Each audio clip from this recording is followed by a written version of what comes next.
కేవలం ధనం ప్రాతిపదికన కాకుండా పని ప్రతిభ ప్రామాణికంగా తిరుపతి ఎన్నికలు జరగాలని కోరుకుంటున్నట్లు వైసీపీ ఎమ్మెల్యే అభ్యర్థి భూమన అభినయ్ రెడ్డి తెలిపారు.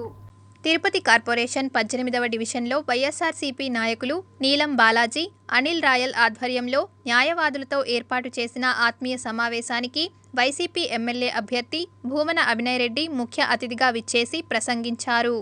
ఏడీ బిల్డింగ్ పక్కన ఉన్నటువంటి రోడ్డునైతే 1990లో ఆ రోడ్డును వెడల్పు చేయాలన్నటువంటి తీర్మానం మాలాంటి కౌన్సిల్లోనే జరిగింది.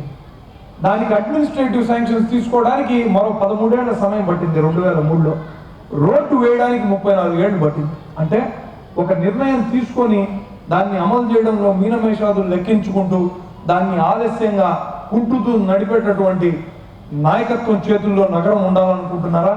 అనుకున్నదే తడువుగా పెద్ద ఎత్తున మార్పులు ఎన్ని కష్టాలు వచ్చినా కూడా దాన్ని అమలు చేసి తీరేటటువంటి నాలాంటి నాయకత్వ లక్షణాలు ఉన్నటువంటి వ్యక్తి చేతుల్లో ఉండాలా అన్నది ఒకసారి మీరు ఆలోచించండి. ఎంఆర్పల్లి దగ్గర ఉన్నటువంటి ఫ్రీ లెఫ్ట్ కానీ, అదేవిధంగా మరి మ్యూజిక్ కాలేజ్ దగ్గర ఉన్నటువంటి ఫ్రీ లెఫ్ట్ కానీ, అదేవిధంగా క్యాంపస్ స్కూల్ దానికి ఎదురున్న క్యాంపస్ స్కూల్ దగ్గర కానీ, అదేవిధంగా ముఖ్యంగా టౌన్ క్లబ్ దగ్గర అయితే ఆ ఫ్రీ లెఫ్ట్ అవకాశాలు లేకుండా మరి చాలా ఇరుకు ప్రదేశంలో మరి బస్సులతో కూడా పోయేటువంటి అవకాశం ఉండింది. చాలా వరకు ట్రాఫిక్ ఇబ్బందులు కూడా ఎదుర్కొనేటువంటి పరిస్థితులు ఉన్నాయి.